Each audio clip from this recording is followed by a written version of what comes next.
जय जगन्नाथ। आज मैं हूँ इस्कॉन मंदिर में और रथ यात्रा के उपलक्ष्य में ये एपिसोड हम आप तक लेकर आए हैं। इस्कॉन मंदिर में एक अद्भुत अनुभव, भक्तिमय अनुभव जो हो रहा है, तो परिसर के भक्तजन, परिसर की सेवा, ये सारा हम मंदिर का एपिसोड आपको दिखाएंगे।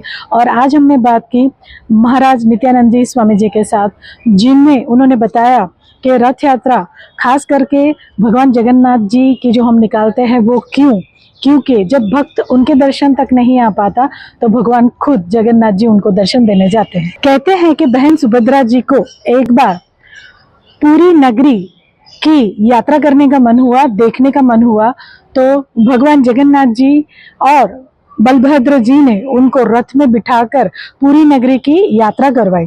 तो तब से ये प्रथा चली आ रही है कि भगवान जगन्नाथ जी, बहन सुभद्रा जी, बलभद्र जी, ये इनको मिलकर पूरे नगर में हम यात्रा, भक्तजन इनकी यात्रा निकालते हैं, रथ यात्रा निकालते हैं, ताकि हर भक्त उनके दर्शन कर सके। तो आइए आप सब भी जुड़ जाइए इस रथ यात्रा में और मनोकामना से भरपूर आशीर्वाद लीजिए। जय जगन्नाथ। बहुत ही हर्षोल्लास के साथ आज हम यहाँ इस्कॉन में आए हुए, तो बहुत ही खुशी हो रही है बताते हुए कि रथ यात्रा, जगन्नाथ भगवान की रथ यात्रा का यहाँ पर आयोजन हो रहा है। तो मैं हूँ नित्यानंद जी स्वामी जी महाराज के साथ। तो महाराज जी, ये रथ यात्रा के महत्व के बारे में हमारी जो नई पीढ़ी है, हम उनको कुछ बताएं। सर्वप्रथम मैं साधुवाद और धन्यवाद देता हूँ आपको और आपके चैनल को, जो ये चैनल आप शुरू किए हुए हैं। क्योंकि ये जो हमारी प्रिंट मीडिया, इलेक्ट्रॉनिक मीडिया है, ये हमारे समाज और देश की आंख और कान है। पहले तो हम आपको शुभकामनाएं देते हैं इस्कॉन परिवार की तरफ से, इस्कॉन मंदिर की तरफ से। इस्कॉन बड़ौदा के द्वारा 44वीं रथ यात्रा इस बार आषाढ़ी सुद बीज के दिन 27 जून शुक्रवार 2:30 2:30 बजे से बड़ौदा रेलवे स्टेशन से शुभारंभ होगा। ये रथ यात्रा वर्षों से हो रहा है और इस्कॉन मंदिर के द्वारा हो रहा है। इस्कॉन मंदिर एक माध्यम है। इस्कॉन मंदिर एक धर्म का जो है सूचक है, एक भक्ति का केंद्र है। इस जगह पे भगवान की भक्ति प्रदान की जा रही है। ठाकुर जी का सुंदर श्रृंगार, ये सब जो है इस्कॉन मंदिर कर रहा है। इस्कॉन मंदिर सुबह शाम यहाँ पर मंदिर के परिसर में प्रसाद की व्यवस्था किया है। सुबह 10:30 बजे फुल प्रसाद जितने भी श्रद्धालु जन होते हैं उन सब के लिए व्यवस्था करता है। शाम की भी होता है और उसके बाद कई आयोजन होते हैं जो इस्कॉन मंदिर के द्वारा, जैसे जगन्नाथ रथ यात्रा, श्री कृष्ण जन्माष्टमी महोत्सव, राधाष्टमी, फिर उसके बाद अन्नकूट जो हमारा गुजरात का एक बहुत बड़ा पर्व है। गुजरात ही नहीं, हमारे हिंदू सनातन धर्म का एक बड़ा पर्व है गोवर्धन पूजा, वो। फिर 1 जनवरी को यज्ञ का आयोजन। ऐसे अनेक उत्सव इस्कॉन बड़ौदा के द्वारा चलते रहते हैं और वो एक परंपरागत तरीके से चल रहा है। ऐसे नहीं कि आज की और कल नहीं। ये इस्कॉन 365 दिन चलने वाली संस्था है जो पूरे विश्व में है। ये रथ यात्रा की बात है तो रथ यात्रा कम से कम इस्कॉन के द्वारा पूरे विश्व में 1000 देश, 1000 जगह रथ यात्राओं का जो है इस्कॉन के द्वारा निकाला जाता है। क्योंकि लोग भगवान श्री जगन्नाथ जी का दर्शन करें। कोई जगन्नाथपुरी नहीं जा सकता है तो भगवान जगन्नाथ उनके द्वार से गुजरते हैं। तो रथ यात्रा का एक वो है। और रथ यात्रा के दरमियान 45 टन इस्कॉन मंदिर के द्वारा सिरा का आयोजन। मैं आपसे निवेदन करूंगा कि आप बताऊंगा जगह, वहां जाके आप कुछ उसको जरूर दिखाएं। ये आज न्यूज़पेपर में भी पढ़ा था कि 45,000 टन का सीरे का प्रसाद। 45,000 किलो, मतलब 45 टन किलो, 45 टन। तो इसको भी हम आपको बताएंगे, आप इंगित करिएगा। यहाँ गौशाला है जी। रथ यात्रा के दरमियान प्रसाद वितरण होते जाएगा, भगवान हमारे भक्तों संतों के द्वारा कीर्तन होगा और रथ यात्रा समापन होगा Baroda high school polo ground पे। यहाँ पर 5:30 बजे से पब्लिक के लिए जगन्नाथ जी का प्रसाद मतलब भंडारा जितने भी आएंगे उन सब के लिए, यदि दैव भगवान ठीक रहे और बारिश ना हुई उस दिन, बारिश के लिए हम कामना करते हैं क्योंकि बारिश हमारे देश का एक बहुत बड़ी वो है। बारिश होगी तो किसान खुशहाल होंगे, किसान खुशहाल होंगे तो हमारे देश की अर्थव्यवस्था आगे बढ़ेगी।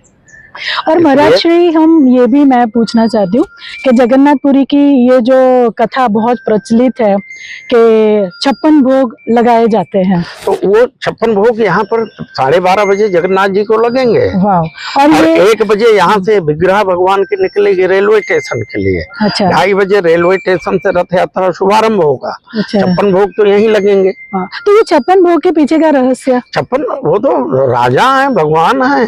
56 भोग से अभी स्नान यात्रा के दिन आप नहीं 1250 भोग भगवान को अर्पण किया गया था। जिस दिन जला अभिषेक हुआ उसी दिन से पट बंद हुई है और 20:30 के दिन खुलेंगे। परसों शुक्रवार 27 जून को जी। और ये जैसे कि आपने बताया बहुत भक्तिपूर्वक लगा मुझे कि जब भक्त भगवान तक नहीं आ सकता तो भगवान खुद चल के रथ यात्रा के थ्रू उनको दर्शन देने तो भगवान नगर चर्या के लिए निकलने वाले हैं, वो अपने भक्तों को दर्शन देने के लिए निकल रहे हैं। महाराज जाते जाते एक आखिरी सवाल, नई पीढ़ी नई जनरेशन बहुत मटेरियलिस्टिक हो गई है, टैलेंटेड तो है, आगे आ रही है, बट भक्ति के लिए हम उनको क्या संदेशा देना चाहेंगे? देखिए ऐसा है, मटेरियलिस्ट क्या है, भौतिकवाद। देखें भौतिकवाद अध्यात्म और भौतिक दो हमारे धर्म के वो हैं। हमें नहीं लगता है कि कुछ भौतिकवाद है जी। और भौतिकवाद मतलब क्या है भाई, व्यक्ति रोटी तो खाएगा, सुंदर 2 रोटी सही है, ईश्वर ने दिया है तो परिधान ठीक होगा जी। साथ ईश्वर ने दिया है तो उसके पास गाड़ी होना चाहिए जी। 2 पहिया 3 पहिया 4 पहिया, जो ईश्वर ने जिसको प्रदान किया। सही बात है। आपकी बात में मैं सहमत हूँ कि बच्चों के संदर्भ नौजवानों के विषय में, नौजवानों के लिए एक ही रास्ता है कि उनके माँ बाप उनको शुरू से अपने साथ सीने से लगा के रखें। अपने जो वात्सल्य प्रेम है बच्चों को वो प्रदत्त होना चाहिए माताओं के द्वारा। ये नहीं कि दास और दासियां नौकर इत्यादि बच्चों को सेवा करें, उनकी परिचालन करें, उनको खिलाएं। उनको जब अपने पुत्र को माँ बाप स्वयं अपने गले से नहीं लगाएंगे, अपने वत्स स्थल से नहीं लगाएंगे तो उन बच्चों का भाव कैसे उत्पन्न होगा अपने माँ बाप के, क्योंकि वो किसी के द्वारा पोषित हो रहे हैं। तो आगे चल के उनके ये थोड़ा ना थोड़ा ये जो प्रथा है इनको, अगर हमारे बच्चे हैं तो हम सबको उनको ध्यान देना चाहिए, उनको अपनी आप परवरिश करना चाहिए भाई। इसका विरोध ही नहीं है कि नौकर इत्यादि नहीं होना चाहिए, लेकिन कुछ चीजें जो हैं वो अपने बच्चों को ध्यान देना चाहिए। तब जाकर के आपके संस्कार, आपकी भक्ति, आपकी जो पूजा है उसमें बच्चे रुचि लेंगे और आपका भी कल्याण करेंगे अपना, क्योंकि भक्ति तो सबके लिए है, भक्ति सबके हृदय में है। जी। जैसे एक माचिस है, मैच बॉक्स है, उसको आप करोगे तब उसमें फायर होगा जी। तो उसी प्रकार से हमारे आप सबके पूरे दुनिया भर जितने भी जीव हैं, हम सब मनुष्य हैं, सबके अंदर भक्ति है। देखो अगर भौतिकता भी है तो आध्यात्मिकता भी तो है। जी दोनों चीज है जी, है ना जी है। तो उसको हमको बच्चों को प्रेरित, आज हमारे बच्चों इस्कान में हजारों बच्चे आते हैं, कॉलेज के आ रहे हैं, स्कूल के आ रहे हैं, काफी नाने टीनेजर है, छोटी सी एज वाले है, टीनेजर है, कॉलेजियन भी है, मैंने देखा बहुत भक्ति भाव से बैठे हैं। तो उसको हम कर रहे हैं, ये भक्ति का केंद्र है, अध्यात्म केंद्र है, ये धर्म का केंद्र है, ये सनातन धर्म का जगह है।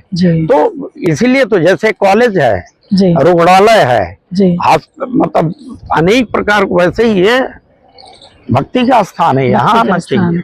यहाँ सुंदर कीर्तन, सुंदर प्रसाद, सुंदर जो है श्रृंगार, ये दर्शन करें तो बिल्कुल हमारे ख्याल से विचार अच्छे होंगे। पुनः एक बार आपको आपके माध्यम से और शुभकामनाएं देते हैं। आप चैनल निर्माण कर रहे हैं, थैंक यू। आप आगे बढ़े और आशा है कि ये चैनल अच्छी चीजों के लिए होगा जी अच्छी जगह के लिए होगा, जी अच्छे विचार के लिए होगा।